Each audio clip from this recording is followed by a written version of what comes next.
और मैं विश्वास करता हूं कि प्रभु आप सबको आशीष दें। और बाइबल खोलें, रोमियो की किताब,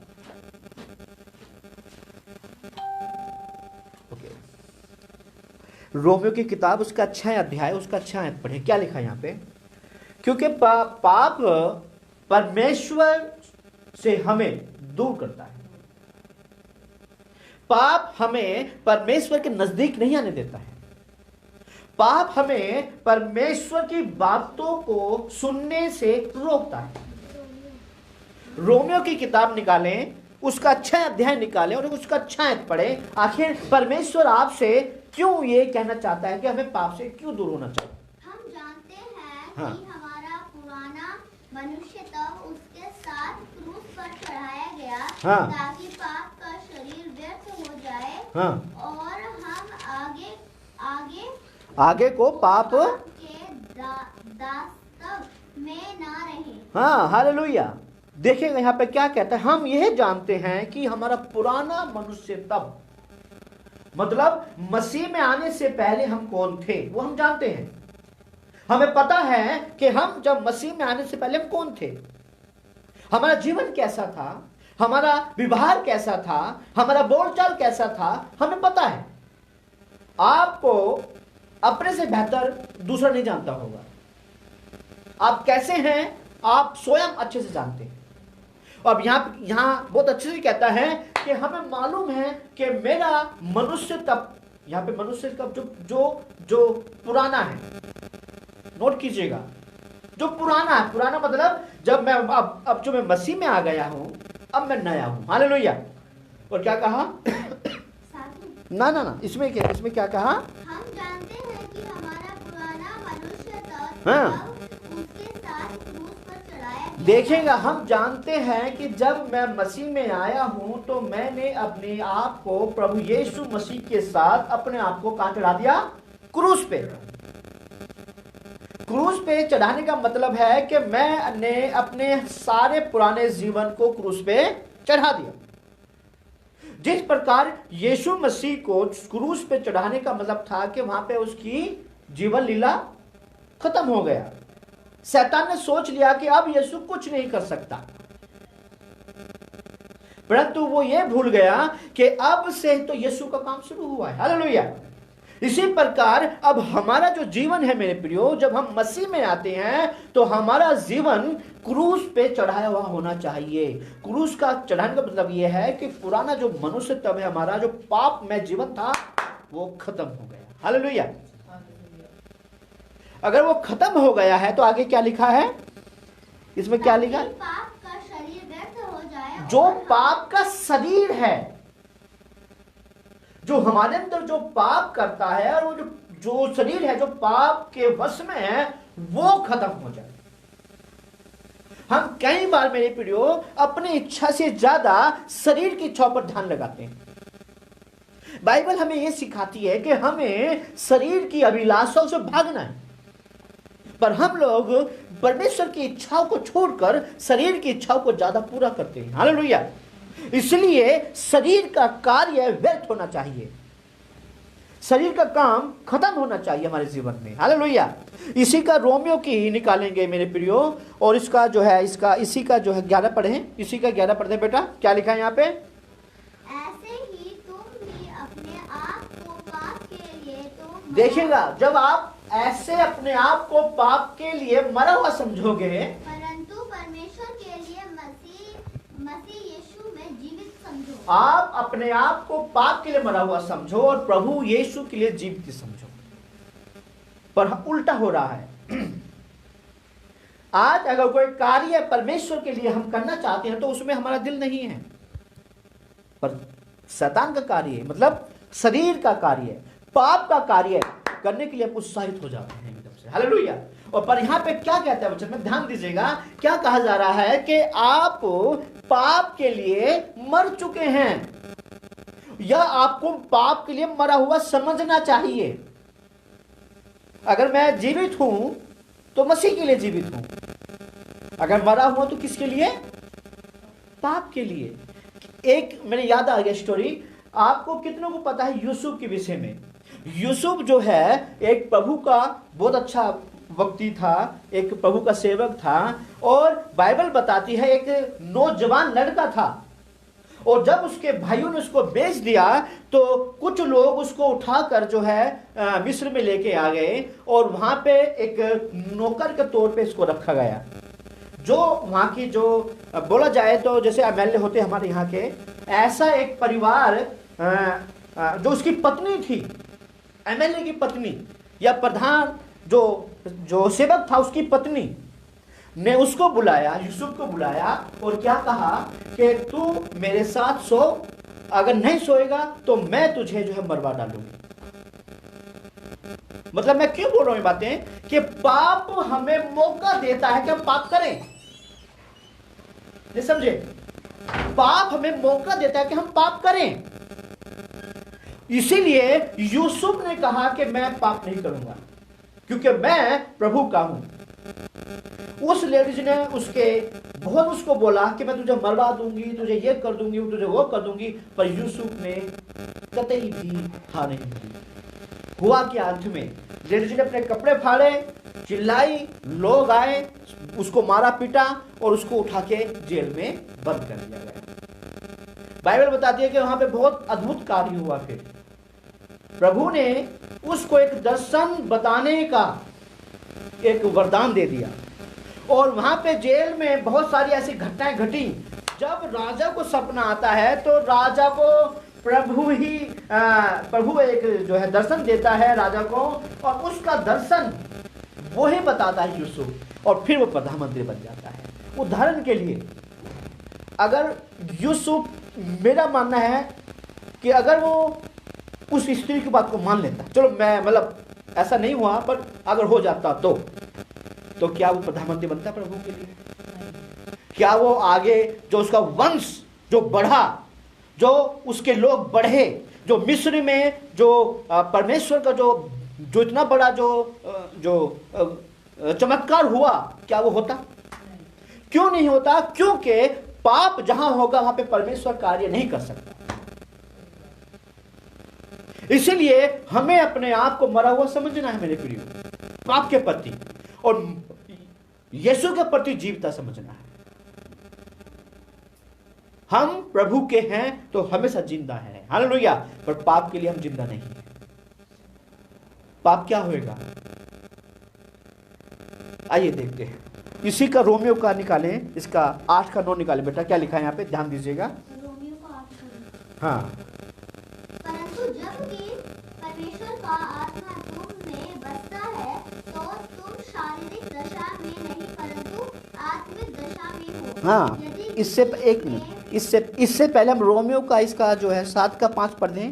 पहले क्या लिखा है यहाँ पे, जल्दी से पढ़ते हैं। 7 का 5। क्योंकि जब हम शारीरिक थे तो पापों की अभिलाषाएं जो अवस्था, देखिए सुनिएगा, जब हम शारीरिक थे तो पापों की अभिलाषाएं हमारे अंदर उमंगती थी, लहर मारती थी। लहर समझते हो, जैसे समुद्र में नहीं आती अंधी सी लहरें, इसी प्रकार हमारे जीवन में पाप लहर मारता है कि हम पाप करें। किसी लेखक ने बहुत अच्छी बात बोली है, वो कहता है पाप करने के लिए आपको समय चाहिए, पर अच्छे काम करने के लिए आपको समय नहीं की कोई जरूरत नहीं।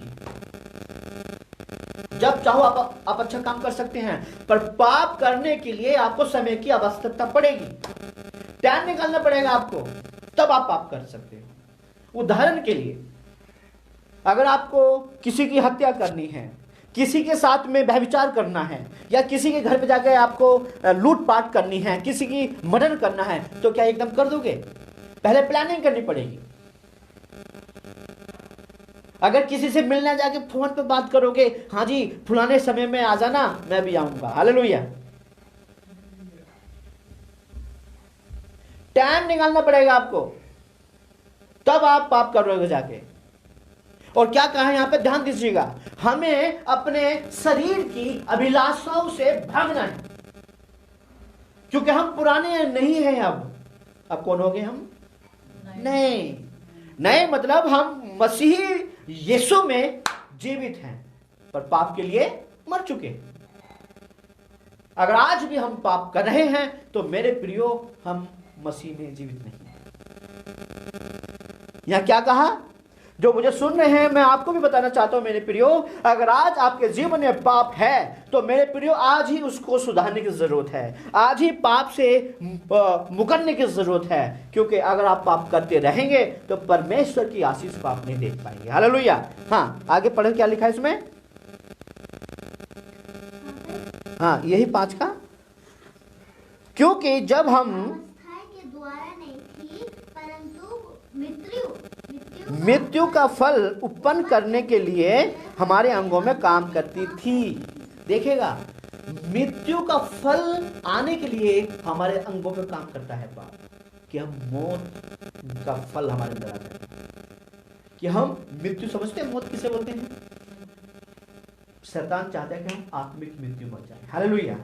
मेरे प्रियो, बाइबल में जब हम आदम की किताब आदम के विषय में पढ़ते हैं, क्या लिखा है वहां पे कि तो परमेश्वर ने क्या कहा आदम से कि जब तू ये फल खाएगा तो उसी समय तू मर जाएगा। तो आदम तो मरा नहीं, तो वो मृत्यु कैसे हुई उसकी? आत्मिक मृत्यु हुई है उसकी। हालेलुया। आत्मिक मृत्यु हुई है। और फिर आगे चल के जब प्रभु ने उसको जो है श्राप दिया, तब उसकी जो है उसकी शारीरिक मृत्यु भी हुई है। हालेलुया। क्या कहा परमेश्वर ने कि तू मेहनत से तू रोटी खाया करेगा और मिट्टी है, अंत में मिट्टी में ही मिल जाएगी। ईश्वर की योजना थी, परमेश्वर की योजना थी। शायद परमेश्वर आपको और मुझे रखना चाहते थे बहुत दिनों तक। बाइबल में लिखा है बहुत सारे लोग हैं जिनकी उम्रें बहुत लंबी लंबी रही हैं। आपको शायद पता होगा किसी को, जो याकूब है, याकूब बुढ़ा हो गया, उसे पता ही नहीं कि मैं बुढ़ा हो गया। परमेश्वर कहता है उसे यहोशू को कहता है कि बुढ़ा हो गया तू, अब तो किसी को सौंप दे काम अपना। प्रभु हमारे जीवन में अंगों में जो है जोश भर देगा, हम बुढ़ा महसूस नहीं करेंगे कभी। हालेलुया। क्योंकि हम पाप में नहीं हैं, यीशु में जीवित हैं। अगर पाप में जीवित हैं तो आज तक 50 साल तो बहुत दूर की बात है, 20 साल के 30 साल के बंदे भी बुढ़े लगने लगते हैं। लोग मेरे से पूछते हैं आपकी उम्र कितनी है? माँ भाई मेरी उम्र अच्छी खासी हो गया, पर अभी भी मैं अपने आपको जवान समझता हूँ। हालेलुया। हर है कोई आ जाओ सामने। क्यों? क्योंकि अगर देखो, मैं भी एक इंसान हूं, पाप हो सकता है, पर होने का मतलब यह नहीं कि पाप करते नहीं। हालेलुया। मेरे प्रियो, हमें पाप से भागना है, और जब हम पाप से भागेंगे तब हम प्रभु हमारी रक्षा कर सकते। हालेलुया। आगे क्या 8 का 9 पढ़े बेटा। हाँ, रोमियो की किताब 8 का 9। परंतु जब कि परमेश्वर का आत्मा तुम में बसता है तो तुम शारीरिक देखिएगा क्या कहा, और जो शारीरिक दशा में है वह परमेश्वर को उत्पन्न करता है। क्या कहा? हाँ, 9 में शारीरिक दशा में नहीं परंतु आत्मिक दशा में हो। हाँ। यदि किसी बस क्या कहा? परंतु जब कि परमेश्वर का आत्मा तुम में बसता है तो तुम शारीरिक दशा में नहीं परंतु आत्मिक दशा में हो। यदि किसी में मसीह का आत्मा नहीं तो वह उसका जन नहीं। देखिए, ध्यान दीजिएगा 2 बातें। एक, यह क्या बोली जा रही है? यदि तुम्हारे अंदर परमेश्वर का आत्मा बसता है तो फिर आप शारीरिक नहीं हो, फिर कौन हो तुम? आत्मिक हो। और अगर तुम्हारे अंदर प्रभु का आत्मा वास नहीं कर रहा है तो तुम शारीरिक हो और तुम उसके। सीधी सी बात, सिंपल। जो प्रभु का सेवक है वो खुल्लम खुल्ला बोलता है इस चीज को, क्योंकि पाप से ही पहचाने जाएंगे कि आप किसकी औलाद हैं।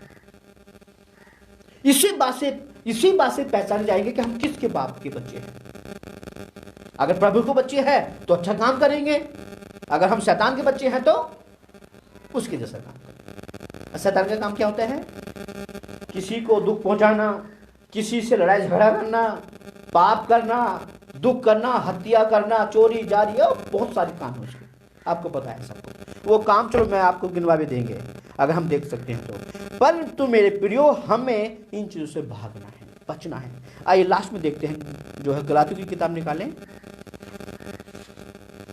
हमारा जीवन ऐसा होना चाहिए जैसा यीशु का था।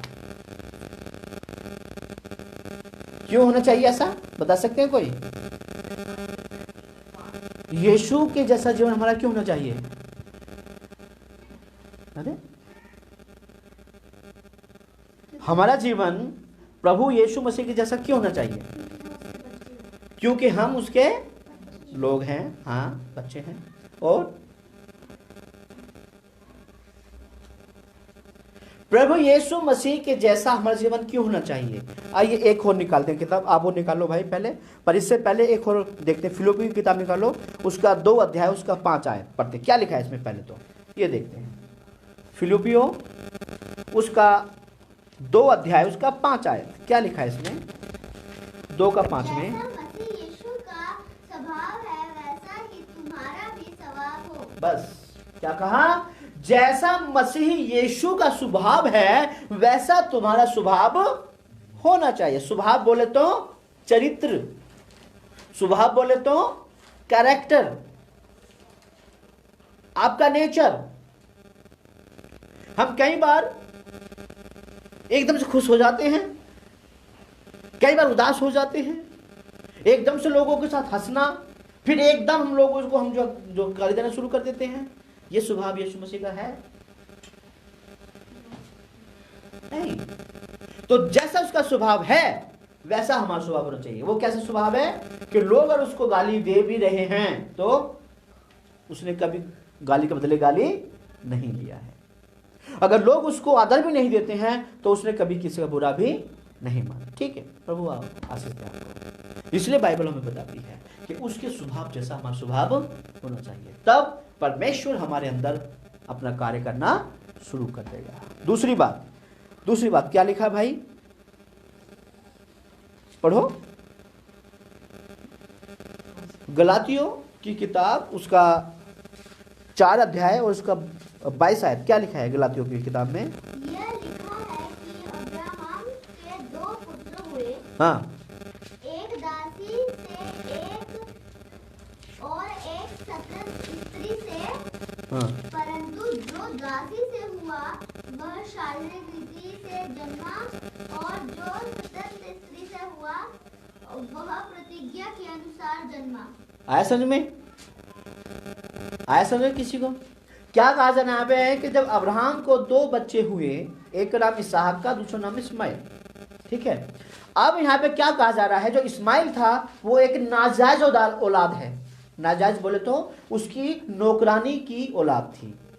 पर एक है इसहाक जो उसकी अपनी पत्नी से पैदा हुआ, मतलब जिसके विषय में परमेश्वर ने उसको बोला था कि मैं तुझे बांझ नहीं होने दूंगा, हालेलुया, मैं तुझे आशीष दूंगा और एक तू बेटा जन्मेगी और वो जो है मेरे काम को भी आगे बढ़ाएगा, हालेलुया।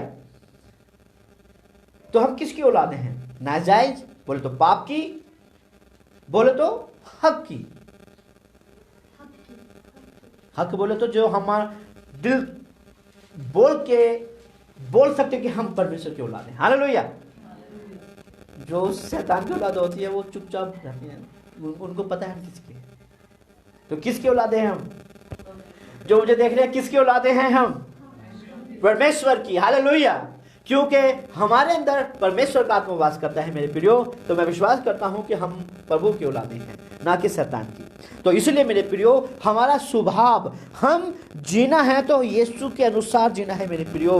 हमारे अंदर परमेश्वर का आत्मा के अनुसार चलना है, हमें प्रभु की आत्मा के अनुसार चलना है मेरे प्रियो। अगर हम ऐसा करेंगे तो सब कुछ हम अपने बारे में नहीं सोचेंगे, फिर हम अपने नहीं सोचेंगे कि मेरा बच्चा, मेरा घर, मेरा परिवार, फिर हम दूसरों के लिए सोचना शुरू कर देंगे। क्यों? क्योंकि प्रभु का वचन में लिखा है कि जब हम दूसरे के लिए करते हैं तो परमेश्वर हमारे लिए ऑटोमेटिकली करना शुरू कर देता है, हालेलुया, हालेलुया। ये मेरे साथ हुआ है मेरे प्रियो। एक अभी लॉकडाउन लगने से पहले स्कूल से फ़ोन आया कि जी आपके बच्चों का जो है बुक ले जाऊँ आके। मुझे ठीक है। तो एक भाई है, मैं नाम नहीं लूँगा उनका क्योंकि ऑनलाइन भी है हमारा, मैं नाम नहीं लूँगा। वो मेरे पास उन्होंने फ़ोन किया, उन्होंने कहा पास्टर जी हमें अपने बच्चों की किताबें लेने हैं और पैसा हमारे पास नहीं है। मैंने कहा भाई ऐसा है, मुझे अपने बच्चों के जो है बुक लेने के लिए 6,000 रुपये देने हैं वहाँ पे। तो उन्होंने कहा पास्टर जी फिर आप देख लीजिए कैसे करोगे। हाँ ठीक है कोई बात नहीं। तो हम दोनों एक साथ गए, उसके पापा भी थे और उसका बेटा था, हम दोनों एक साथ गए और मैंने क्या काम किया, आधा पैसा जो मैं अपना 6,000 मुझे पूरा देना था वहाँ पे, पर मैंने स्कूल में जाके बोला भाई मैं अभी आपको 3,000 दे देता हूँ, मैं फिर और 3,000 रुपये मैं बाद में आपको किताब का दे दूंगा। मैंने उसको 3,000 रुपये दे दिया कि भाई आप भी अपने बच्चों की किताब ले लो, फिर बाद में देखते हैं प्रभु ने चाहा तो। आप यकीन मानेगा जैसे ही मैंने उसको किया और उसने हम जो है बुक लेके आ गए, उन्होंने मुझे बहुत धन्यवाद दिया। मैंने धन्यवाद मेरा नहीं, प्रभु का करना है, क्योंकि प्रभु ने ही मुझे दिया, मैं आगे कर दिया। उसी समय एक हफ्ता भी नहीं हुआ था, जो राशन हम प्लान करे थे लाने की, मतलब मैं अपने पत्नी के साथ बैठ के प्लान कर रहे थे राशन के लिए कि भाई राशन, क्योंकि लॉकडाउन लगा हुआ है, राशन ला के धरना पड़ेगा क्योंकि फिर दिक्कत आएगी। आप विश्वास कीजिएगा उसी समय मेरे पास फोन आया किसी का और कहा पास्टर जी कहाँ पे हो आप? मैंने कहा भाई मैं तो अपने घर पे हैं। क्या जी हम आ रहे हैं थोड़ी देर में। मैं जी आ जाइए भाई। आके देखा तो उन्होंने मुझे कम से भी कम 4,000 रुपए का राशन, कितना, 4,000 का राशन मेरे घर में लाके था। और उधर से फिर उस बंदे का फोन आया, कह रहा पास्टर जी आपके 3,000 रुपए मैं लेके आ रहा हूं। मैंने कहा कोई बात नहीं यार, बाद में दे देना। मेरी बात मैं क्यों बोल रहा हूं आपको ये बातें? जब आप किसी के लिए भलाई करोगे, परमेश्वर कभी भी आपका जो है कर्जदार नहीं रहेगा मेरे प्रियो। परमेश्वर तुरंत आपको लौटाना शुरू कर देगा। देखो मेरे 3,000 भी आ गए, मुझे राशन मिल गया। और उसके बाद उस राशन में से हमने फिर जब आधा बांटा, प्रभु ने ऐसा रास्ता निकाल दिया, फिर हम जब तक लॉकडाउन रहा राशन बांटते रहे, रुका ही नहीं करी। आपको सबको पता है, बांटते रहे और किसी से नहीं मांगा। तो मेरे प्रियो, परमेश्वर जब आप प्रभु की स्वभाव में जीना शुरू करोगे, प्रभु के साथ जीना शुरू करोगे, तो परमेश्वर आपको अपने जैसा बनाना शुरू कर देगा। हालेलुया। और उसका स्वभाव है दूसरों के लिए कार्य करना। जब आप दूसरों के कार्य करना शुरू कर दोगे, प्रभु जी आपका कार्य करना शुरू कर देगा। Hallelujah, hallelujah. और यही है मसीही जीवन, यही है आत्मिक जीवन, यही है पाप से दूर होने का जीवन। मुझे नहीं पता हम क्या करते हैं क्या नहीं करते, पर जिस दिन आपने ये चीजें करना शुरू कर दिया, उस दिन आपके जीवन में बदलाव आना शुरू हो जाएगा। हालेलुया। मैं आपको भी बताना चाहता हूं, जिस दिन आपने ये चीजें अपने जीवन में लेना शुरू कर दिया मेरे प्रियो, उसी दिन से आपका जीवन में बदलाव आना भी शुरू हो जाएगा। हालेलुया। लास्ट में बस एक और पढ़ते हैं, उसके बाद हम खत्म कर देंगे। जब हम आत्मिक होते हैं तो हमारा प्रभु के साथ जो है निकटता हमारी हो जाती है। निकटता मतलब क्या होता है? नजदीकियां बढ़ जाती हैं हमारे प्रभु के साथ, नजदीक हो जाते हैं हम। जैसे एक माँ और बच्चा, उसका 14 और 15 पढ़ते, जल्दी से पढ़ते। याकूब की किताब उसका 3 अध्याय और उसका 14 और उसका 15 ना, नए नियम में जल्दी से लास्ट में। हाँ क्या लिखा है? जल्दी पढ़ो, बस टाइम हमारा खत्म होने वाला है, जल्दी आइए देखते हैं क्या लिखा है। याकूब की किताब उसका 3 अध्याय और उसका 14 और उसका 15 क्या कहते हैं यहाँ पे? पर यदि तुम मन में कड़वी डाह और विरोध रखते हो। देखेगा क्या कहा? पर यदि तुम अपने अपने मन में कड़वी डाह और विरोध रखते हो तो सत्य के विरोध में घमंड ना करना। सत्य के विरोध लिए तुम घमंड, क्योंकि तुम सत्य को नहीं जानते। फिर आप अगर सोचते हो कि मैं प्रभु यीशु में घमंड करती हूं या करता हूं, पर यह चीज आपके अंदर हैं, तो आप प्रभु को नहीं जानते मेरे प्रियो अभी तक। क्योंकि प्रभु कभी किसी के लिए बुरा नहीं सोचते हैं। हालेलुया। हाँ क्या कहा मेरे भाई आगे? और ना तो झूठ बोलना। हाँ, यह ज्ञान वह नहीं जो ऊपर से देखेगा है। यह ज्ञान वह नहीं जो ऊपर से आता है, हाँ, वरन संसारिक और शारीरिक और शैतानी है। हाँ, जो ज्ञान हमारे पास है, जो अभी हमने सुना, क्योंकि हमें दूसरों से आगे बढ़ना है तो हमें दूसरों को नीचा दिखाना पड़ेगा। यह ज्ञान परमेश्वर का नहीं है। ध्यान दीजिएगा मेरे प्रियो, ये ज्ञान किसका है? संसारिक है और शैतान का है, क्योंकि वो नहीं चाहता कि आप परमेश्वर की बुद्धिता में आगे बढ़ें। वो नहीं चाहता कि आप ज्ञानवान हो जाएं। और बाइबल में साफ साफ लिखा है कि मेरे लोग मेरे ज्ञान के बिना नष्ट हुए जा रहे हैं। तो मेरे प्रियो, हमें इन चीजों से बचना होगा, हमें बचना होगा, और तब हम परमेश्वर की संतान कहलाए जाएंगे। हालेलुया। तब हम पाप से दूर भागेंगे मेरे प्रियो। और आगे क्या कहा? क्योंकि जहाँ डाह और विरोध होता है वहाँ बखेड़ा और हर प्रकार का दुष्कर्म भी होता है। हाँ, जहाँ ये चीजें होती हैं तो वहां पे भलाई तो होगी नहीं, या होगी भलाई? अभी पता नहीं मेरे को कौन कह रहा था, कुछ बातें चल रही थी, हाँ पार्टी थी कहीं कोई रिटायरमेंट की, वहां पे दुनिया भर के लोग इकट्ठे हो रहे थे।